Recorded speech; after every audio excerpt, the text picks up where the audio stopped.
United States, and we deeply resent the belated response of the Commission to President Trump's concerns about the American trade deficit and the ensuing concrete measures to impose new tariffs on Europe. We think that the Commission should have done a better job in preparing for such a scenario, because it was known to everybody that President Trump would impose such an agenda, and nothing was done in time. So we would like to, again, encourage and call upon the Commission to do everything in its power to come to some sort of arrangement with the States. Hungary is paying about 1.5% of its entire exports as a tariff, as in the form of new tariffs to the United States, which is one of the highest ratios. So we need a solution from the Commission, and this is something that we'll be discussing today. The UK has a trade surplus with the US and still got hit with 10% tariffs. Do you think the deal the UK did is a good deal, especially with its anti-China provisions? Look, the deal done by third parties with the United States is not for us to judge or to have an opinion about, but I think that every deal that is concluded is a step in the right direction to stabilize global trade. Hungary is about the 70th most populated country in the world, and in terms of its export volume, it ranks about 34, 35.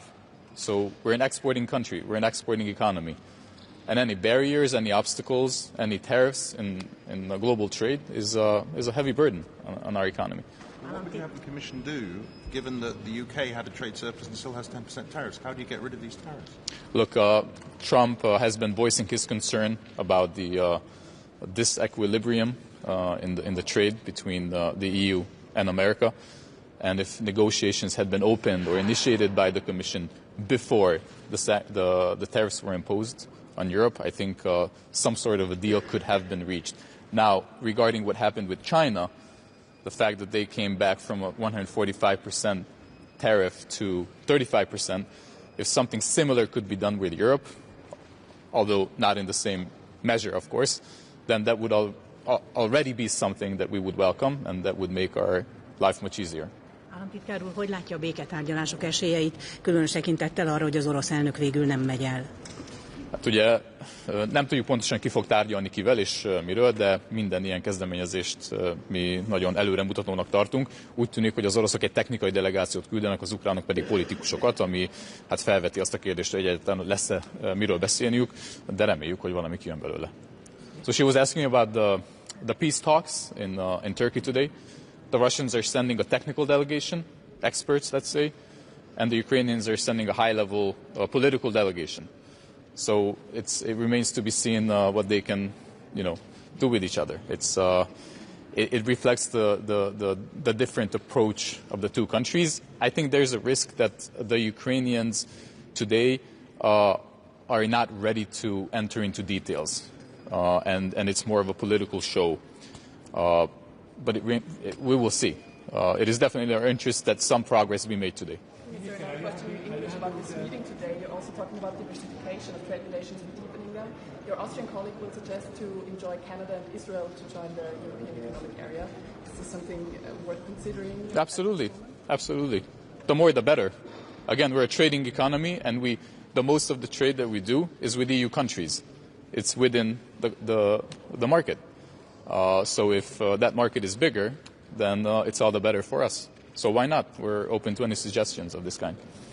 Are you happy with the new list proposed by the Commission, the 95 billion list of U.S. goods to retaliate if the negotiations fail, or would you like to cut it down? Now, if you see what Trump is doing, any kind of retaliation imposed against him or imposed against America triggers an even greater retaliation from their part. So if we want to go down that path of mutual, escalation, then we can. And it's a predictable path, but is it going to bring any benefit to the European and the Hungarian economy? We think not. It's not the way to deal with President Trump. We should sit down, we should understand and address the American concerns that are, at least in some part, seem to be justifiable, and then come to some kind of common understanding. You were criticizing the Commission for being slow. This list is in case the negotiations fail, so this is to be prepared. Sorry? this list is Yes. in case the negotiations fail. And you were criticizing the Commission for being slow, so is it not good to be prepared? Well, absolutely, absolutely. But what we're saying is that the Commission should have been prepared beforehand. Trump, as a candidate, was talking about wanting to impose tariffs on his major trade partners, at least on the ones that have a surplus with him. And the European Union, of course, it was known that was among these partners. So some kind of idea should have been, elaborated before the actual tariffs were imposed. And now the damage needs to be undone by the Commission. You think that the tariffs are justified? The U.S. tariffs are justified? Which particular concerns do you share? So if you look at the American reasoning, from their point of view, there are at least certain parts of the argumentation that they're coming forward with seems to be justifiable, seems to be understandable. Now, we're not saying that we're happy with it. We're not saying that we wanted these tariffs to be imposed. We're not saying that we agree with them, but from their point of view, it's justifiable. So if we understand their concerns, as the Brits decided to understand them and come to an agreement, I think that's the way to do it. So will Hungary be okay with 10% baseline tariff, the same as UK has agreed to, if that's offered to?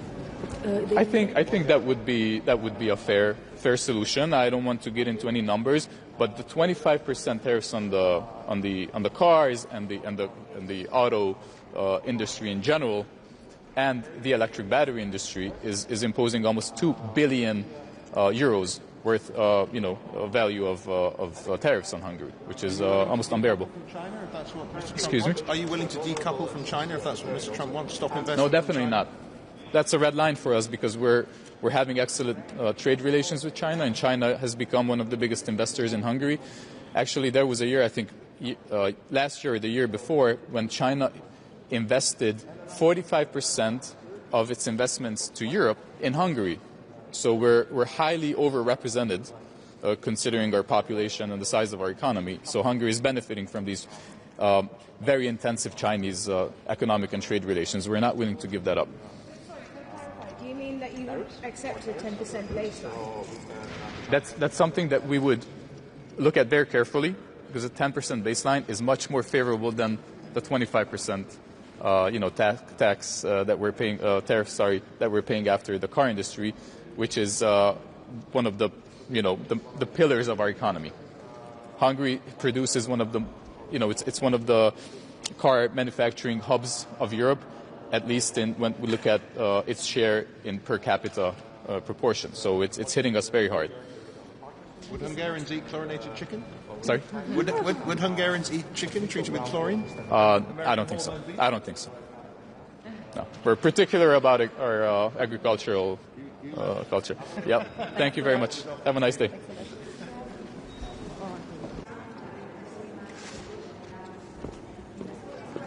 Good morning, everyone. I'm Artem Suršulskis, the Deputy Foreign Minister from Latvia.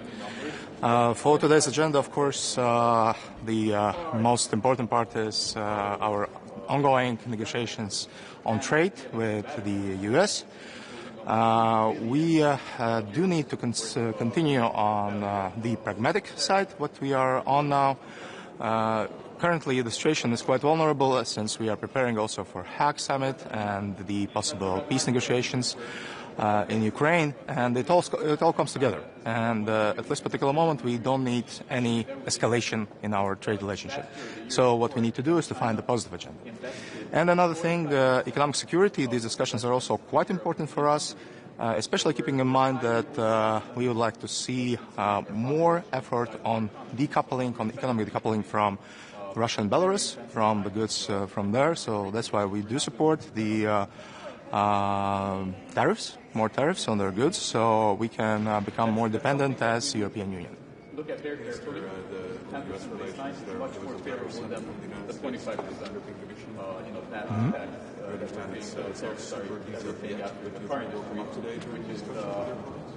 This would be definitely one of the things we would discuss. This is one of the probably smaller steps in our negotiation process. But once again, the Commissioner Šefčovič is working very directly with our partners in the U.S., and we are trying to find some some mutual ground for understanding. And this is probably the right path right now, because we don't need to start another war of escalation on this issue, but we need to find something which is both beneficial for the European Union and the US. How do you look at the agreement that the US reached with the UK? Is it something that the EU can take parts from, or is it rather shouldn't be more ambitious? This is probably one of the ways, and I think that this agreement is, I should say, quite good for both parts. All of them have reached several things they wanted to reach. And this could be definitely one of the ways for European Union. We do understand that we possibly won't reach everything we want, but the same goes to Washington. So basically we need to find some common ground in the middle. In the UK case, there is a 10% still in place. Is that something that the EU would find acceptable? We are not there to decide it yet. We do have some imbalances in our trade with the U.S., and one of the things we would probably find acceptable is to tackle those imbalances and to fight for our big industries here in Europe. Can you say also about diversifying digital trade relations? Your Austrian colleague would suggest to invite Canada and Israel to join in an economic area. That's a very interesting idea. Haven't been discussed officially politically yet, but deepening relationship with other countries is also very important for us. And we are talking about new trade agreements or updated trade agreements. And for us, Mercosur countries are one of the big targets in this, and also finding some new partners in the Pacific region as well. And also in Africa. So basically, we need to expand our relationships, and this is historically a very important moment, since we need to remember our market is still very big, it's still very strong, and still capable to work with anyone. So we should take advantages in that and probably try to do this process faster. Minister, when you speak about things that could be offered to the U.S. or that the positive trade agenda, what do you think are the most, where are you most optimistic about things? Probably these are things about new technologies, also and deepening our military ties, because this is what Europe needs right now, to have more capabilities, and this is what U.S. can provide and produce. And also probably, of course, energy. Of course, energy, this is a big sector, and we're still somehow dependent on the energy from the aggressor countries, and we need to find new partners for that to be independent on that. Are the rules in SAFE at all a barrier to deepening military partnership? Does that exclude U.S. companies at all? Is that an issue? There are still some barriers on that definitely, and actually there are some internal barriers inside the European Union on that, which is also one of the things we need to try lower. But probably the tariffs would still be, even in the military, the main issue of concern. Yeah, thank you very much, and have a nice day. Thank you. Bye.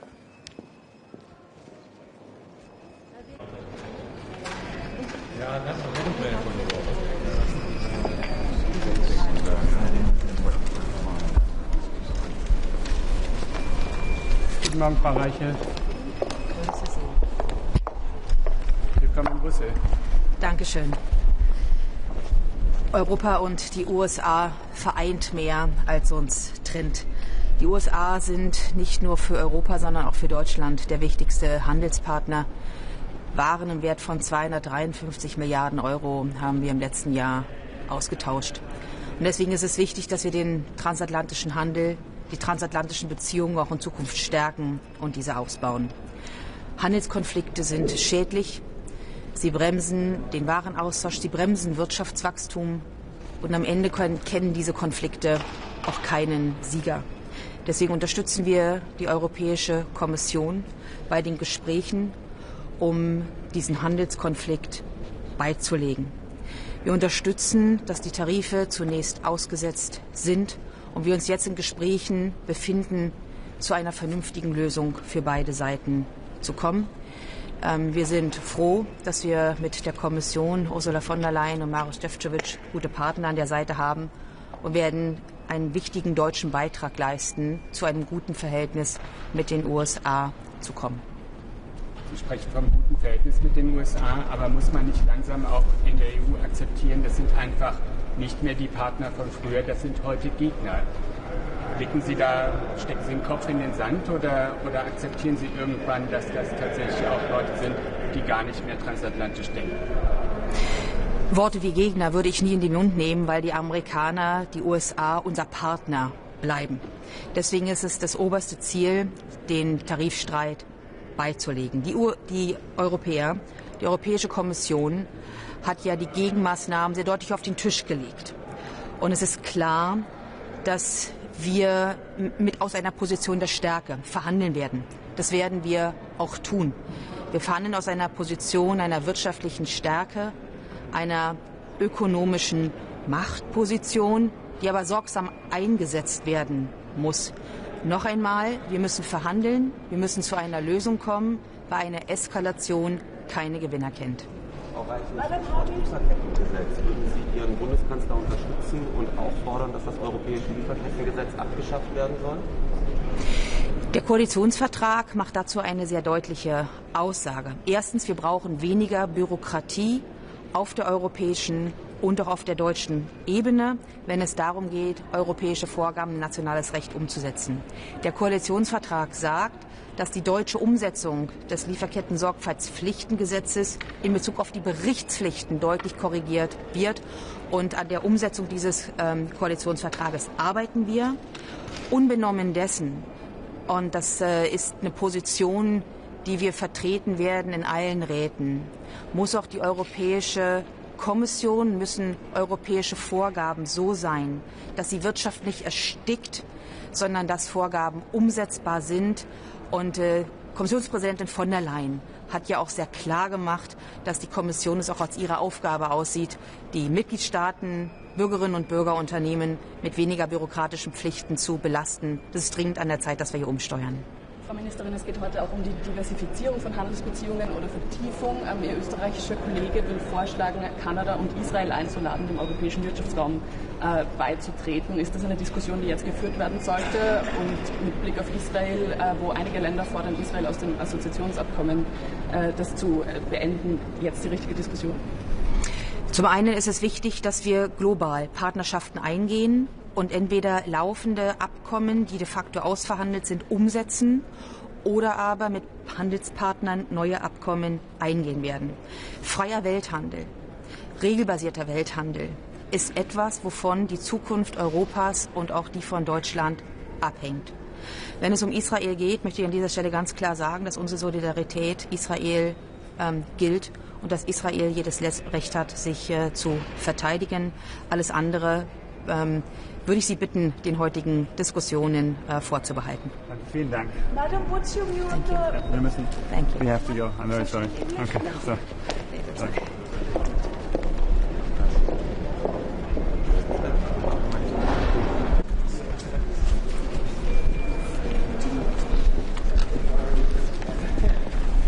Grüß Gott, guten Morgen. Ich glaube, wir alle wissen, die europäische Wirtschaft steht am Scheideweg. Wir brauchen ganz, ganz dringend den Aufschwung, insbesondere was die exportorientierte Wirtschaft betrifft. Wir verdienen in Österreich 6 von 10 Euro im Export. Das heißt, nur wenn wir Produkte international verkaufen können, können wir Spitäler finanzieren, können wir Schulen finanzieren, können wir den Sozialstaat aufrechterhalten. Deswegen sind gute internationale Handelsbeziehungen von zentraler Bedeutung für Österreich und für die Europäische Union. Das betrifft auf einen die Beziehungen zu den USA.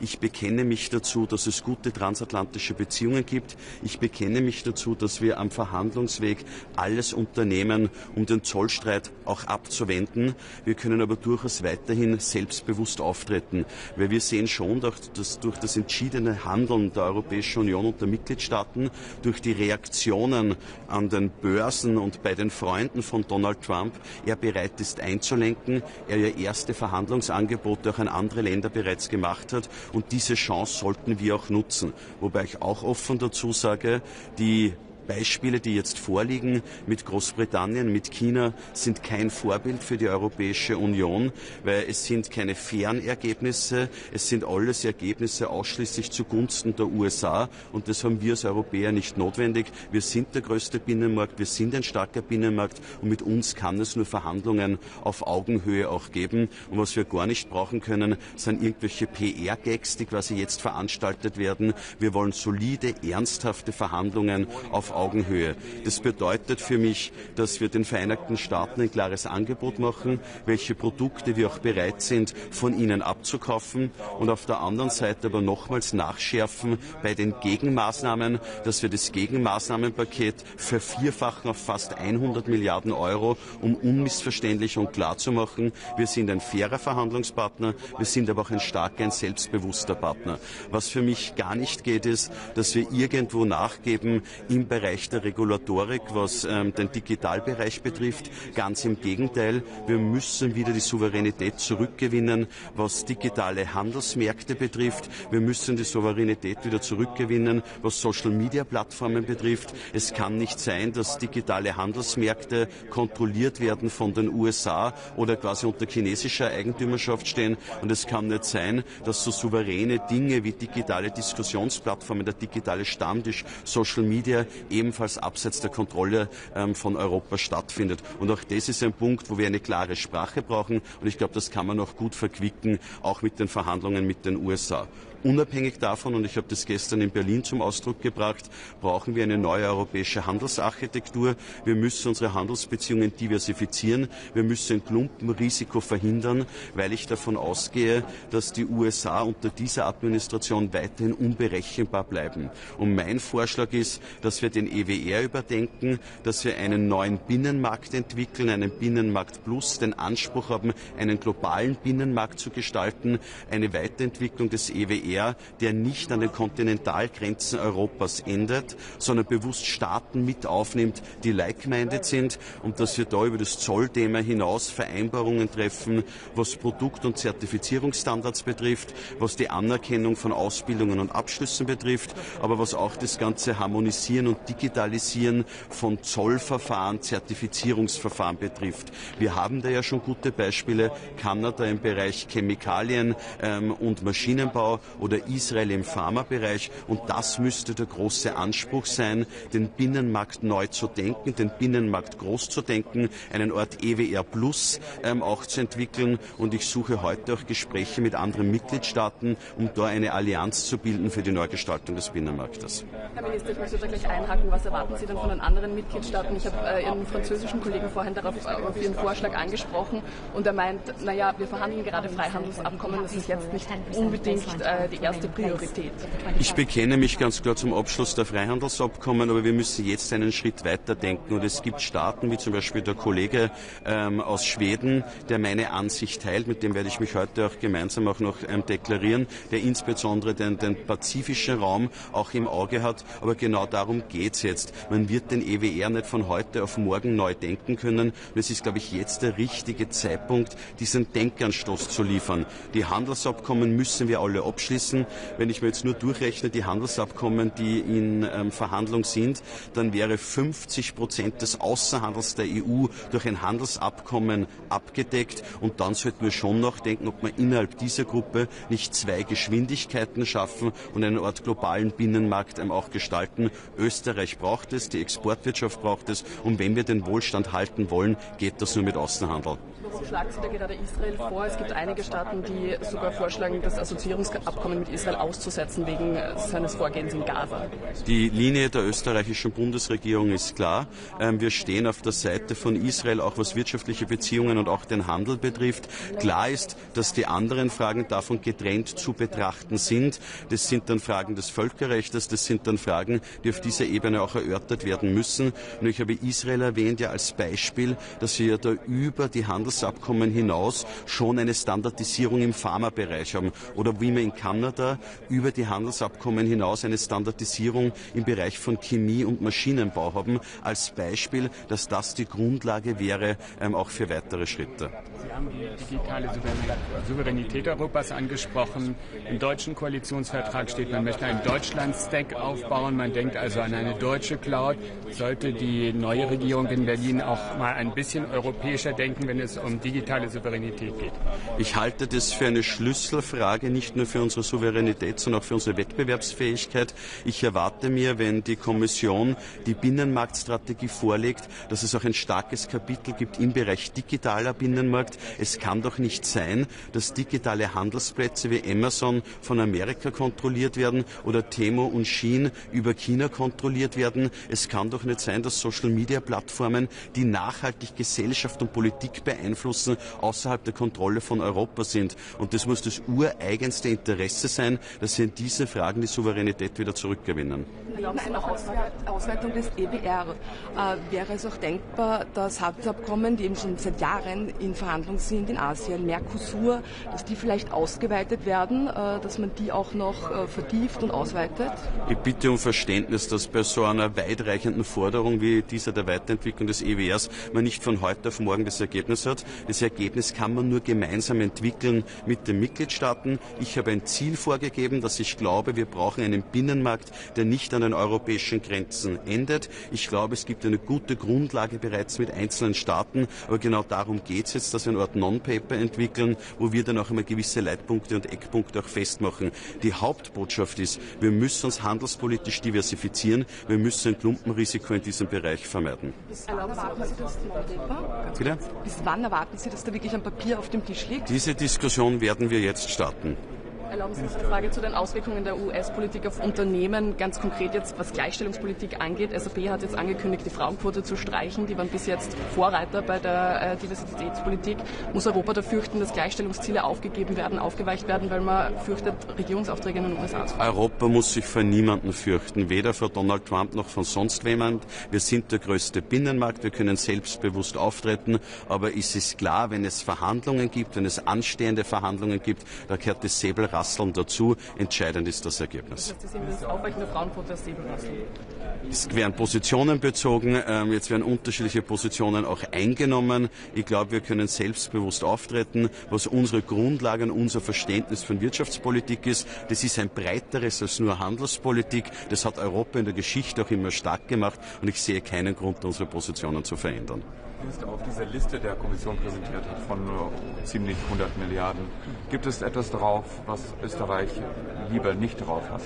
Ich bitte um Verständnis. Wir haben jetzt ausgemacht bis Mitte Juni, dass wir Einverständnis über die Liste auch erzeugen und dass wir dann darüber reden, welche Produktgruppen. Für mich ist wichtig, Österreich war ja bereits sehr erfolgreich bei den ersten Listen, die wir verabschiedet haben, insbesondere was die industrielle Vorproduktion betrifft. Das werden wir uns genau wieder anschauen, welche Produktgruppen haben für uns eine gewisse Relevanz und anhand dessen dann entscheiden. Aber das müssen wir mit der Wirtschaft diskutieren, das müssen wir mit der Industrie diskutieren, weil wir müssen auch unsere wirtschaftspolitischen Interessen auch im Rahmen dieser Liste verfolgen. In diesem Sinne herzlichen Dank und einen schönen Tag. Danke. Internationale Handelsbeziehungen von zentraler Bedeutung für Österreich und für die Europäische Union. Das betrifft auf einen die Beziehungen. When the US is raising tariffs and turning inwards, Europe should open up even more. Sweden will continue to be the most free trade friendly country in Europe.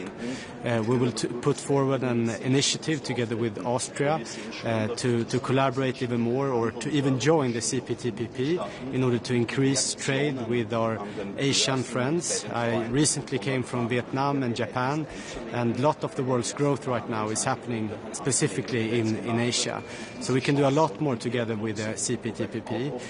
Sweden will also take an initiative today to reopen the free trade negotiations with Australia.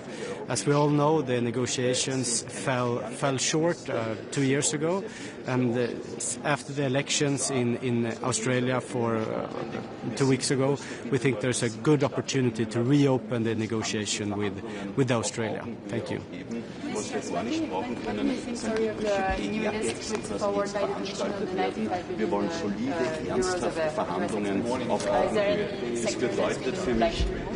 We're analyzing it. Of course, it's a lot larger list than the last one, so we will keep calm and analyze it carefully, and of course have a close dialogue with the Commission.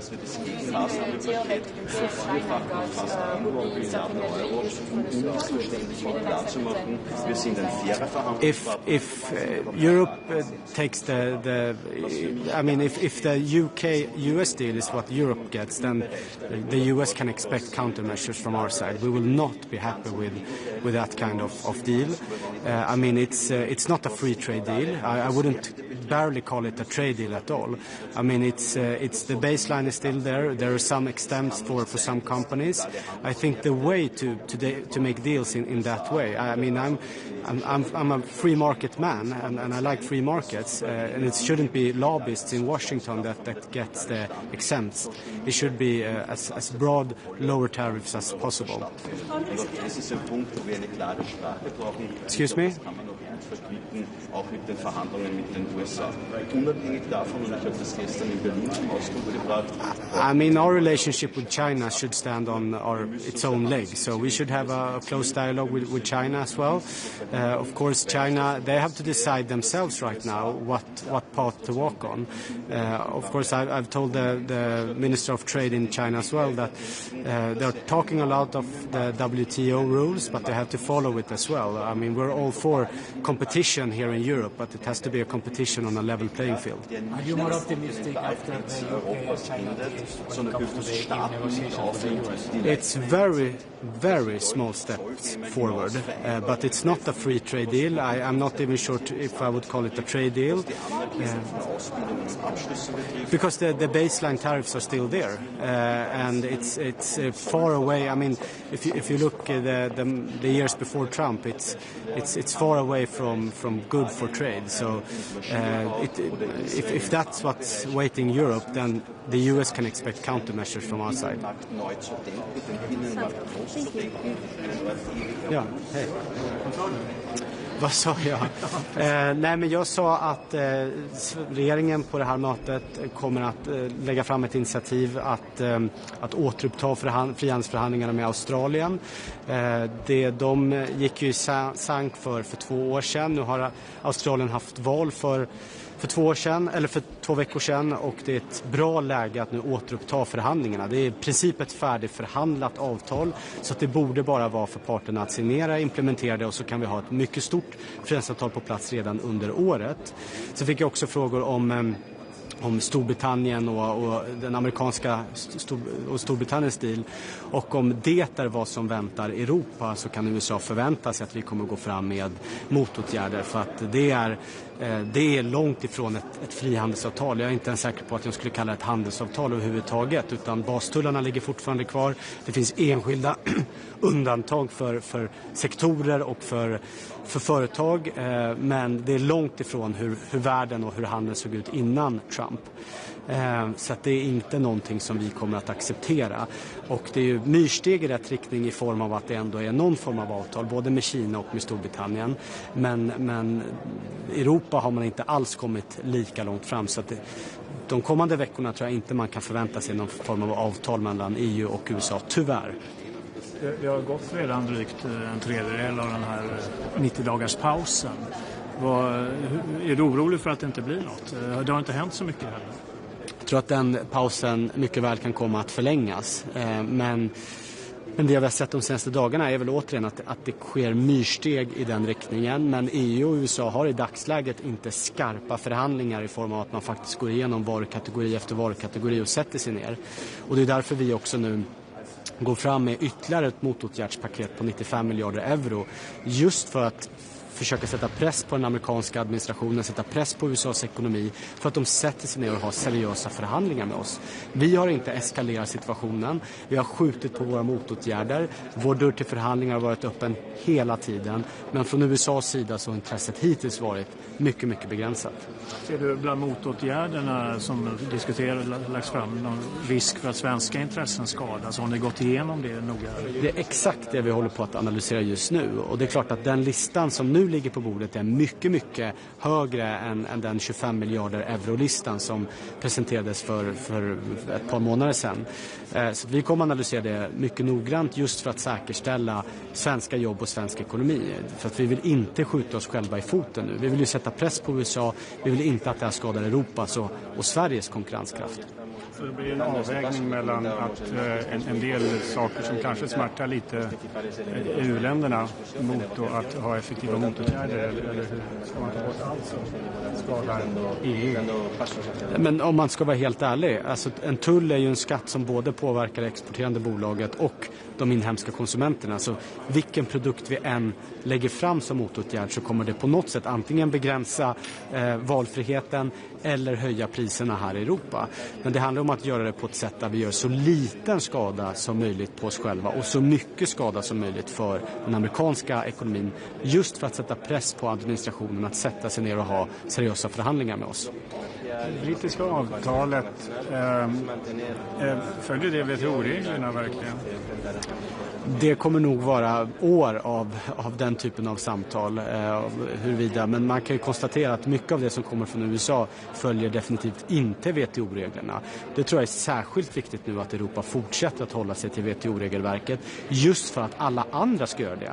Man får ge upp lite tanken på att USA kommer att vara en stark vän när det kommer till WTO, men vi ska göra allt vad vi kan för att andra länder, inte minst i andra viktiga handelspartners som vi har, fortsatt att hålla sig till regelverket. Så att det får bli lite olika parallella spår. Men WTO, även om det är mycket som inte fungerar, så lägger det ändå en kappa över handelshinder och tullar som ändå har en nedpressande roll. Och det tycker vi från Sveriges sida såklart är mycket positivt.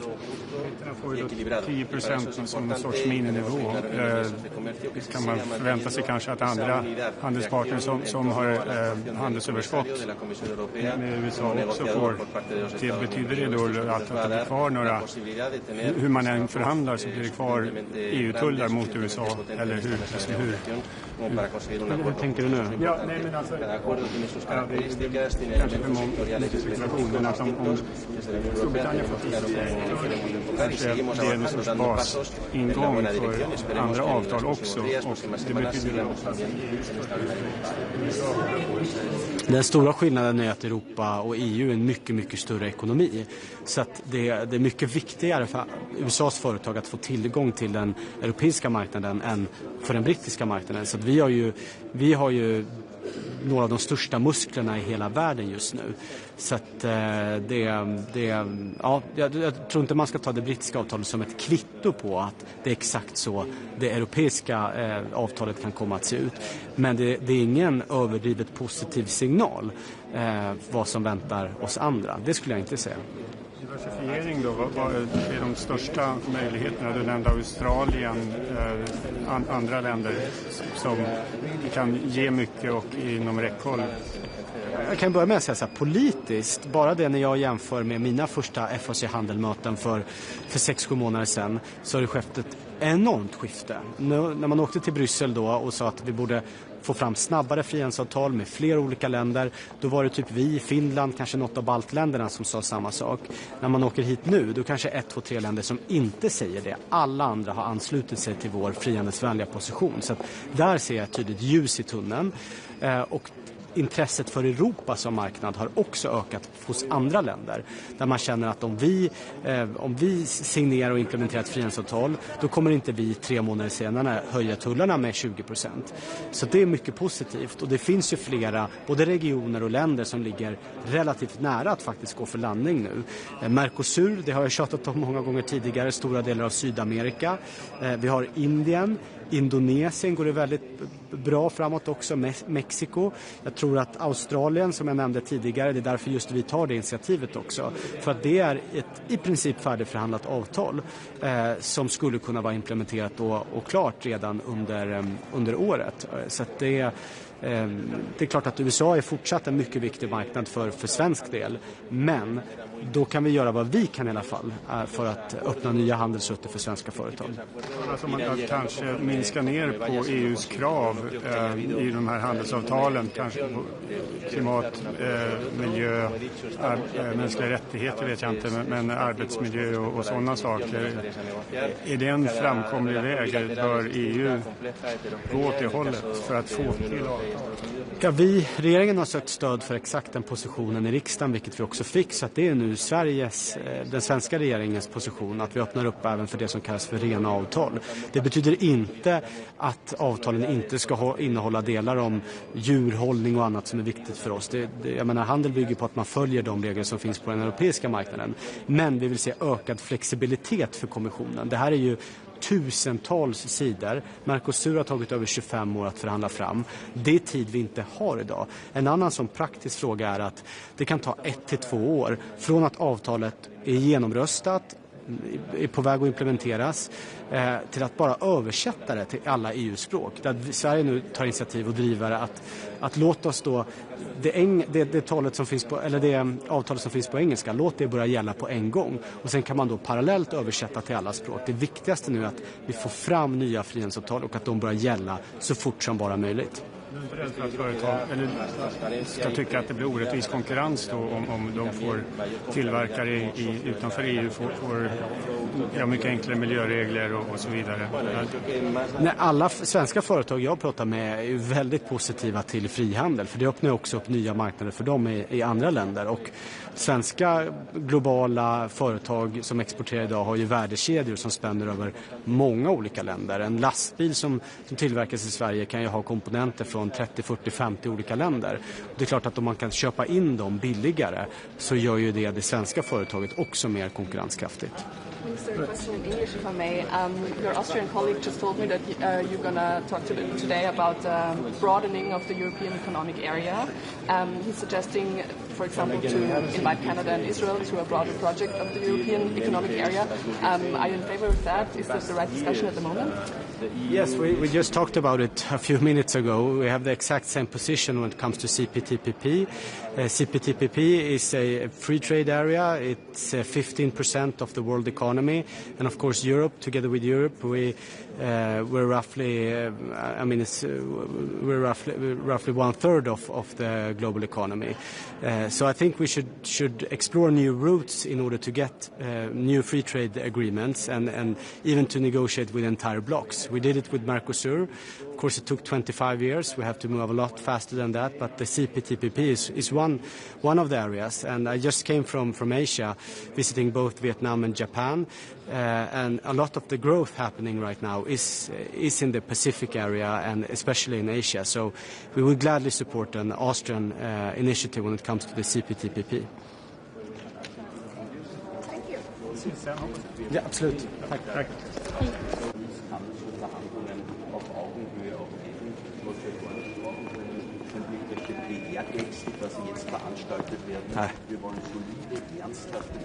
Good morning. Today we will discuss trade relations with the U.S., European economic security, and the ongoing trade negotiations with our other trading partners.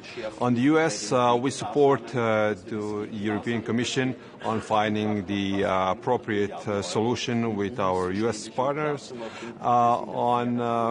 We would like to have the talks with the U.S. intensified more in order for both parties to understand each other better. On European economic security, we support the approach to streamline the process to improve coordination and communication among the member states. And on trade negotiations with our other trading partners, we're looking forward to hear the updates from the Commission. And we believe it's the right momentum to fight the closure with India and Mercosur on the trade agreement. Thank you.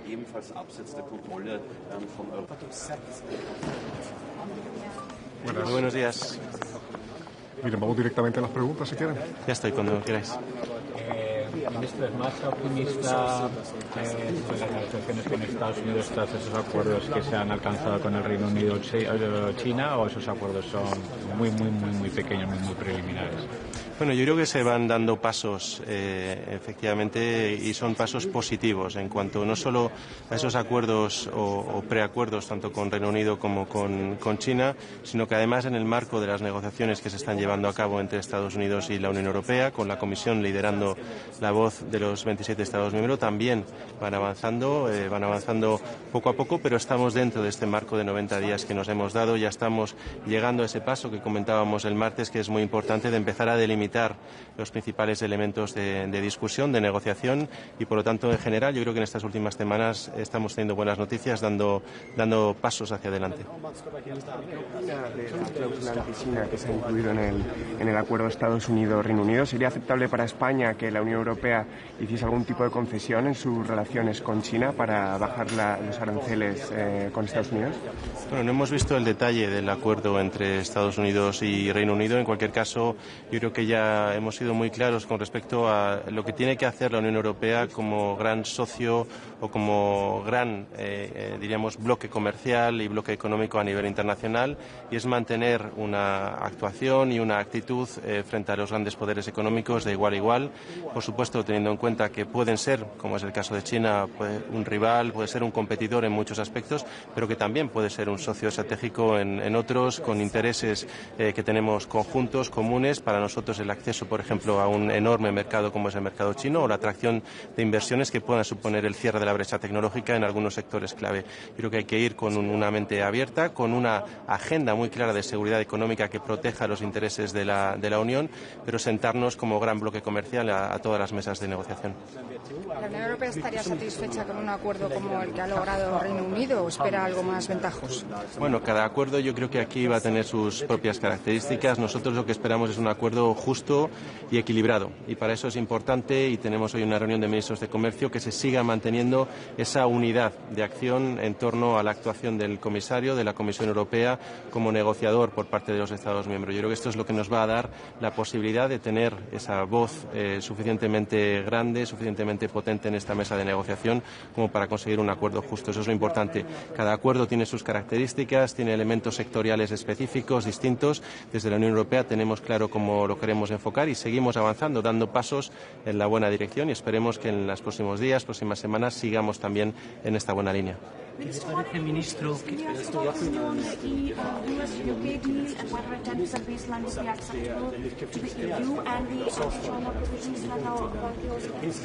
Yeah, so we haven't seen the details of the US-UK agreement, but in any case, I think it's a good step in terms of really showing that this 90 days period is actually bringing fruit and is bearing fruit, and it's showing that basically with a proactive and constructive attitude we can reach agreements, and this is what we are having from the European Union. We're extending our hand to the US. We're really trying to get to reach this balanced and fair agreement, and we think that both the UK-US agreement and also the 90 days extension in the or a suspension in the China-US tariff conflict as well are both good signs going ahead. In the specifics of the US-EU, I think it's a good sign also that we're now beginning to define what the perimeter of the specific elements in the negotiation is, and that perimeter will allow us then, once defined, to really get into the technical details that we will need to reach that agreement in principle within these 90 days. So all in all, I think these are positive signs and positive developments as well. Minister, 10%, is that acceptable to you? Well, again, I think the 10% is one element of the negotiation. We have to look at it not in isolation, but what the final deal will be, and that will, of course, include also sectoral agreements, and it will all boil down to a new specific effective tariff rate. We will see what that tariff rate is, but in any case, we cannot just isolate one element. We will have to see how balanced the final deal is, and hopefully it will be a balanced and fair one. ¿Qué piensa de la lista de 95 millones? ¿Le parece que tiene alguna relevancia el hecho de que Estados Unidos haya dejado las negociaciones con la Unión Europea detrás de las chinas o con el Reino Unido? Bueno, yo creo que estamos trabajando desde el principio de manera muy intensa con Estados Unidos y los acuerdos o estos principios de acuerdo irán llegando conforme vaya siendo posible. Yo no creo que haya habido ninguna intención de priorizar un acuerdo sobre otro. Como he dicho, estamos ya teniendo avances sustantivos con respecto a la definición de las áreas a negociar. Cada relación bilateral es distinta, compleja, heterogénea. En el caso de Unión Europea y Estados Unidos es la relación comercial más importante del mundo. Ya lo hemos dicho muchas veces, hay mucho que proteger y, por lo tanto, de ahí esa voluntad por parte de la Unión de querer llegar a un acuerdo. Y, de nuevo, yo creo que vamos dando pasos positivos. Hoy esperamos esas novedades por parte del comisario Šefčovič. Sabemos que han tenido también contactos en los últimos días. Seguimos dando pasos en la buena dirección y para mí esto es lo esencial. Ministro, ¿qué piensa de la lista de 95.000 millones que la Comisión ha preparado? ¿Cree que sería reducida significativamente las negociaciones con los Estados miembros o solo será pulida? Bueno, estamos ahora haciendo un análisis de esta lista preliminar que nos envió la Comisión Europea. Todos los Estados miembros estamos precisamente en este ejercicio. La discutiremos, tendremos una discusión preliminar hoy. Todavía no se ha tomado ninguna decisión, pero en cualquier caso es importante, yo creo que sigamos trabajando en esta vía alternativa, pero priorizando la negociación. Tenemos que saber qué sucederá o por dónde irá, en este caso, la actuación de la Unión Europea en el caso de que no se consiga un acuerdo, porque esto yo creo que da más transparencia y predecibilidad a la actuación.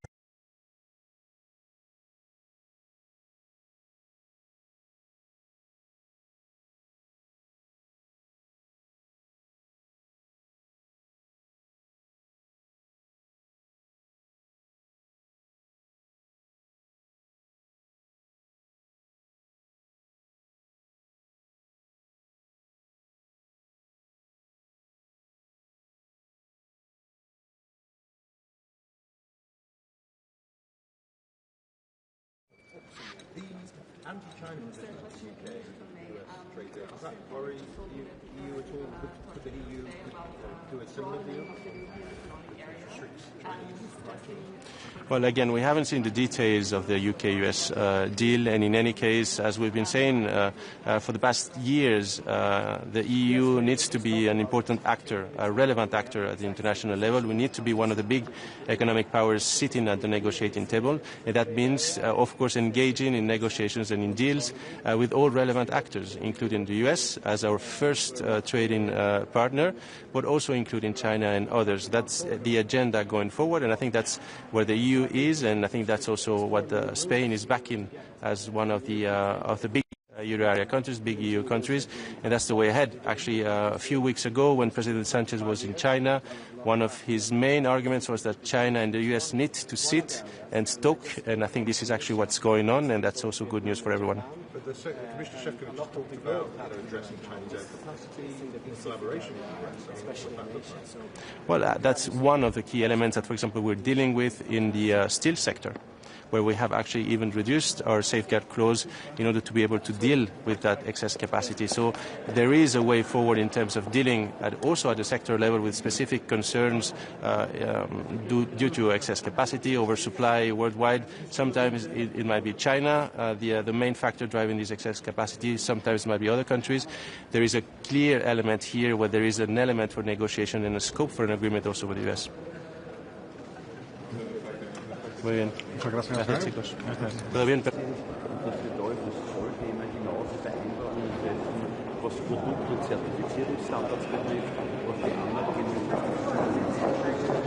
aber was auch das ganze Harmonisieren und Digitalisieren von Zollverfahren, Zertifizierungsverfahren betrifft. Wir haben da ja schon viele Beispiele. Good morning. I'm looking forward for discussions on US-EU trade relations, on current trade negotiations and also European economic security. Finland is very open trade minded, so we find it truly important that the negotiations with the EU and US are moving in the right direction, so I'm looking forward for Commission's updates and ministerial discussion on this topic. 10% baseline tariff to remain in place if the 25% on cars and steel would go. Is that Finland's position as well? No, we are much more open trade minded, and I understand that the countries with heavy car industries of course, highlight this tariff and the meaning. But I think 10% is not good at all to stick into. And I've seen some research from Fed as well that the 10% baseline for US toll is not good for them or their economy either, as European would have some counter toll as well. So basically, if we want to grow the transatlantic trade, we have to get the tolls as low as possible. I would personally be open for 0 to 0, but if that's not happening, then I hope we can adjust the tolls so that they are on a very low level anyways. What else will the EU offer in terms of, I mean, the 0 for 0 is on the table. The US seems to want more access for its food and lower regulatory standards. How far do you think the EU is willing to go, the member states are willing to go, to drop those standards? Well, Finland has I can say 2 points on Finland's approach on the regulation. First of all, I'd like to see more technological cooperation so that we could actually agree on standards more. That's something that I would be very welcoming to, and we have been doing that work for years. So I hope that work to continue with the EU and US relation. But on the other hand, while we are making new regulation now in the European Union, we should really focus that it's not damaging our competitiveness, because we know that when we do more regulation on our inner markets, they make it more difficult for us to build up new trade relations. So this is something that I'd really like us to keep an eye on, and I'm in favor of less bureaucracy anyhow. Sorry, Minister, you spoke about the UK-US trade agreement. Have you No. Okay. What do you make of that agreement? Do you think it's a good one for the UK, and should the EU strive to reach a similar agreement, or not?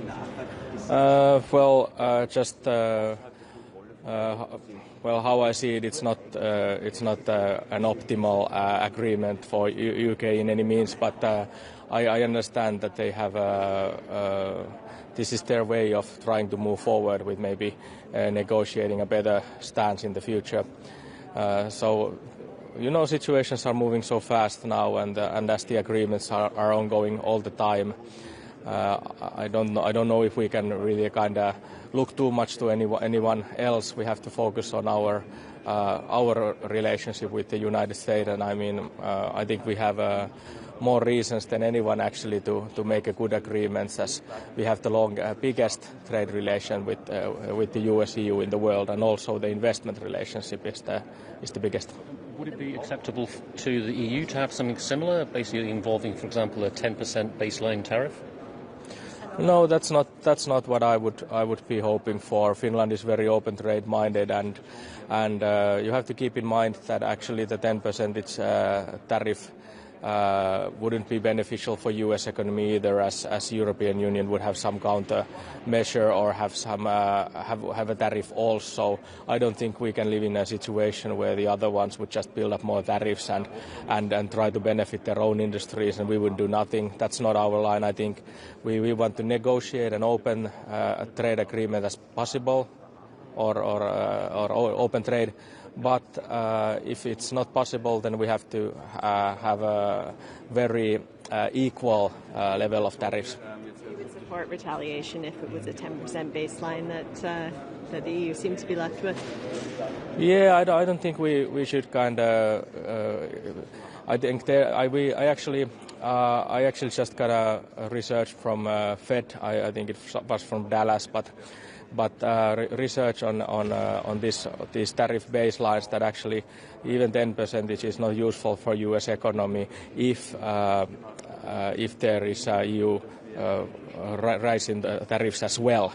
So I don't think we should let them kind of think that we wouldn't do any countermeasure. Because retaliation would further damage their economy, and is that the thinking? No, I think we have to be on the level playing field with the Americans as well, and I know they are now benefiting from low US dollar rate as well. So I think they're having double benefit at the moment. the cheap US dollar and the tariff of 10% that they were able to keep now on this current ongoing negotiation. So I think these are already two ways that are actually benefiting their industries. I don't think this is a very long-lasting solution. So the negotiations are ongoing, and Finland is looking for more open and equal trade. To keep a 10% tariff, you would say basically the EU should kind of do the same, or at least have some sort of balancing measures. Yes, exactly. I don't think it would be a good idea to keep it like that. Thank you so much. Thank you. Thank you. Thank you.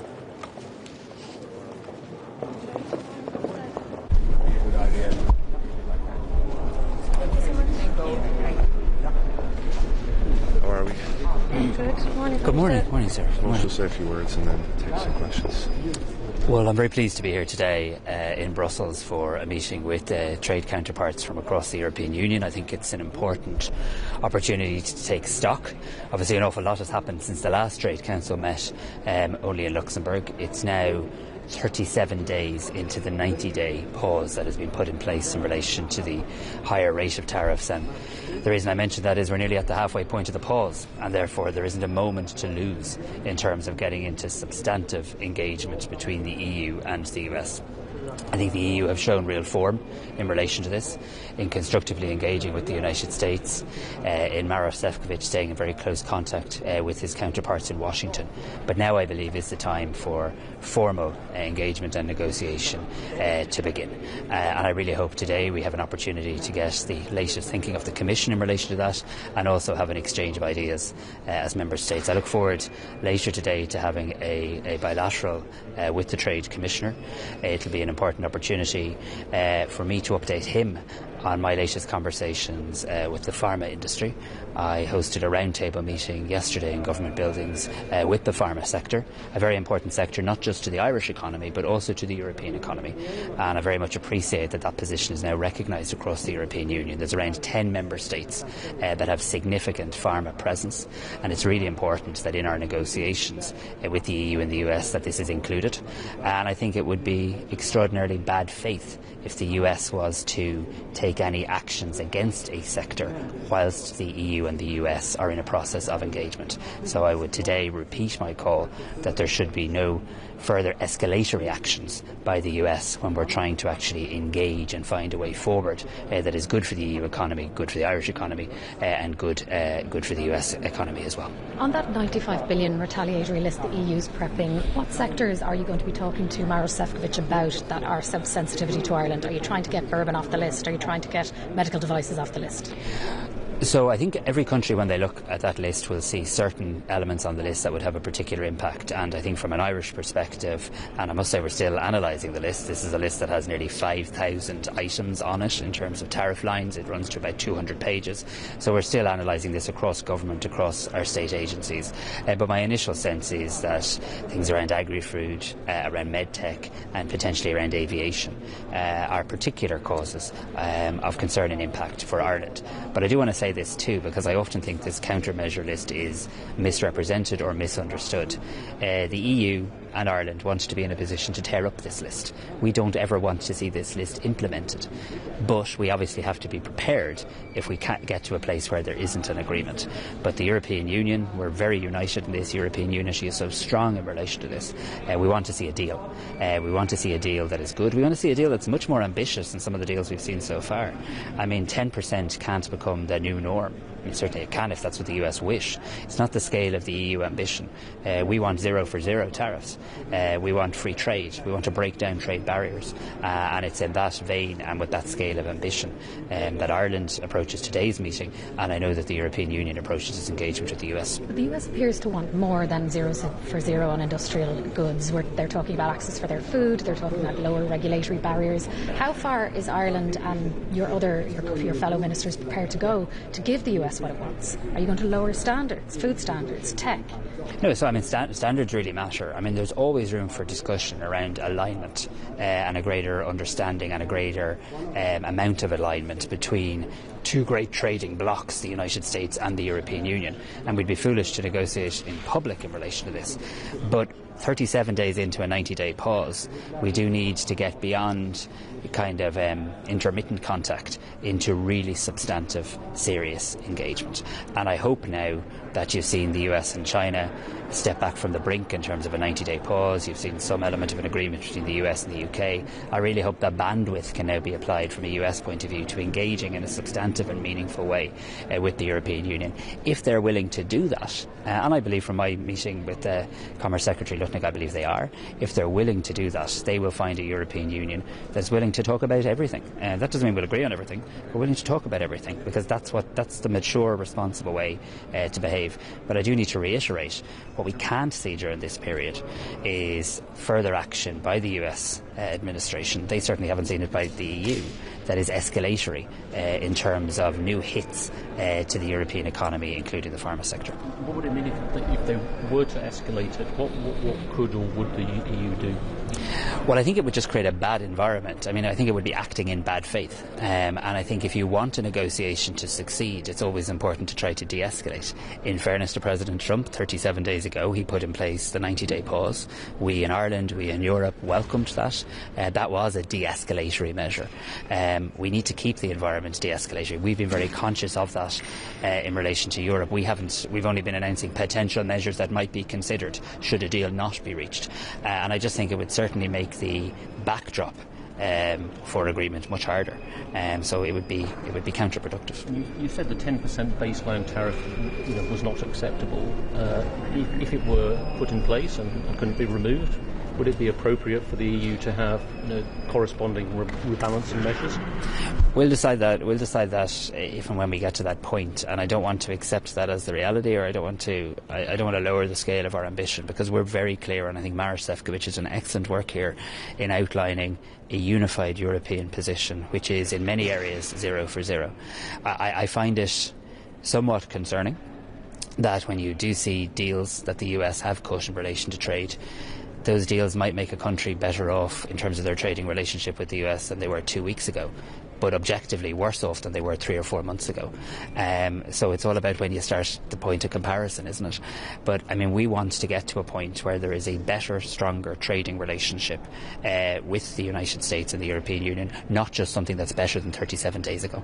Minister, just to go back to pharmaceuticals for a moment, since you met with the industry yesterday, President Trump said just a couple of days ago he'd like to see a move to what he calls most favored nation pricing for pharmaceuticals, and to tie American prices potentially to European prices. What do you think of what he's saying there? And he had some strong criticism for Europe in terms of I think suggesting freeloading on American spending on pharmaceuticals. I think there's a fundamental misunderstanding from elements of the United States administration in terms of how the pharma sector works in terms of global supply chains. And I would have made this point when I met with Secretary Lutnick, that actually the EU and the US are very interdependent when it comes to the pharma sector. I believe that actually if the European Union and the United States get in a room, I actually believe we can make progress on pharma that is good for both the US and the European Union. I mean, President Trump has an ambition, as is his right. It's probably something you'd expect any president to have, that he wants to see more jobs and more factories and more plants created in the United States. It's a perfectly legitimate aspiration of the President of the United States to have. But that also needs to be balanced with this recognition that his companies, to use his phrase, US companies, who want to do business in this trading bloc in the European Union, need to have, or certainly it's advantageous to have, a presence in the European Union. So we're going through a period of good weather in Ireland at the moment, but that's not the norm. Pharma companies don't locate in Ireland for the sunshine. They locate in Ireland because they want access to 460 million consumers. They locate in Ireland and Europe, including many other member states, because they do very well out of there. They make a lot of money. It's good for them. And the idea that you'd actually shrink the global reach of your pharma companies, I don't think makes any objective economic or financial sense. So we can have a good conversation about pharma, I believe. I believe there's lots of areas where the EU and the US can act more closely in relation to this. But I would say to the President, respectfully, the disruption to supply, the impact on the price of drugs is very real, and I think the impact in a very practical sense on the companies and their ability to do business and do it in an effective and profitable way in the European Union would be challenged. So we reject, I mean, I know there's a Section 232 investigation, but I mean the idea that Ireland or the European Union poses any sort of security threat to the United States in terms of the presence of pharma is absurd. Thank you very much. Thank you. Diversification and deepening of trade relations. Your Austrian colleague will suggest to invite Canada and Israel to join some kind of bigger European economic area. Is this something that should be discussed right now, and especially in regard with Israel? So no is my view. I mean, I have very strong views in relation to the actions of the Israeli government currently, and I can differentiate very clearly between the people of Israel and the government of Israel, but the Israeli government is engaging in war crimes in Gaza. There is an EU-Israel association agreement in place. Within that association agreement there are human rights clauses. They're not there to make people feel good or to pad out the document. They're not discretionary, they're not optional. They're a core part of how this union does its business with other countries and other parts of the world, and they're clearly not being adhered to. And I share the view that Ireland has long held, that Spain holds. I welcome the intervention of my Dutch counterpart last week, that this association agreement needs to be reviewed, and I now intend to intensify the engagement on that point with counterparts. I intend to formally raise it at the next meeting of foreign ministers. I hope to be joined by a number of other countries in relation to that. And then just more broadly on trade, I think in the here and now, and we have a very good trading relationship with Canada. Ireland looks forward to ratifying the CETA agreement shortly. But I think, you know, having European unity is really important, and I think keeping that, maintaining that, strengthening that should be our first priority, and giving our Commissioner the mandate to speak with one voice for the European Union. Thank you very much, folks. Appreciate it.